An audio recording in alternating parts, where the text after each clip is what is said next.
माननीय श्री राहुल कासवान।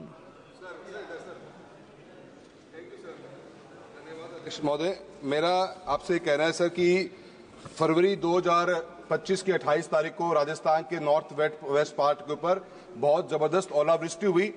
किसानों की सर फसल बिल्कुल तबाह हो गई। बहुत ऐसी ओलावृष्टि सालों साल में देखने को नहीं मिली। मेरे क्षेत्र के अंदर सर राजगढ़ तहसील के अंदर, तारानगर में, भानीपुरा में, नौहर में बहुत बुरा नुकसान किसानों को हुआ। सरकार, क्या मैं आपका ध्यान इस बात पर आकर्षित करना चाहता हूं कि सर स्पेशल गिरदावरी तो शुरू हो चुकी है, पर स्पेशल गिरदावरी के केस के अंदर सर बड़ी प्रॉब्लम इस बात को लेकर है कि एसडीआरएफ और एनडीआरएफ की गाइडलाइंस के अंदर 2 हेक्टेयर की कैपिंग लगा रखी है कि 2 हेक्टेयर से ऊपर हम नुकसान का भरपाई नहीं करेंगे। मैं आपके मार्फत से सर ये सरकार से निवेदन करना चाहता हूं कि इस 2 हेक्टेयर की कैपिंग को हटाया जाए।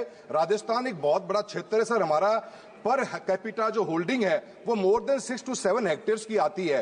तो मेरा आपके मार्फत से सर ये निवेदन कहेगा कि एसडीआरएफ की गाइडलाइंस को 2 हेक्टेयर से हटाकर कंप्लीट किसानों को मुआवजा दिया जाए। ए सर, बी, हम मिनिमम जो नुकसान देते हैं एसडीआरएफ और एनडीआरएफ में वो 17,000 रुपीज पर हेक्टेयर देते हैं। सर एक किसान के फसल 1-1 लाख रुपए की होती है सर हेक्टेयर के अंदर, और हमारा सर राजस्थान का क्षेत्र हम मौसम आधारित वर्षा के भरोसे ही खेती करते हैं। तो मेरे आपसे निवेदन रहेगा कि एसडीआरएफ और एनडीआरएफ की गाइडलाइंस में 2 चेंजेस किए जाएं। एक, कैपिंग को बढ़ाया जाए राजस्थान के परिप्रेक्ष्य में, और जो 17,000 का नुकसान दे रहे हो उस नुकसान को बढ़ाकर जो किसान का एक्चुअल नुकसान हुआ है वो नुकसान दिया जाए। सर साथ ही साथ में प्रधानमंत्री फसल बीमा योजना की गाइडलाइंस ये कहती थी कि किसान की अगर फसल कटी हुई है या खड़ी हुई है तब भी नुकसान होगा तो भी किसान को मुआवजा व्यक्तिगत रूप में किसान को क्लेम मिलेगा।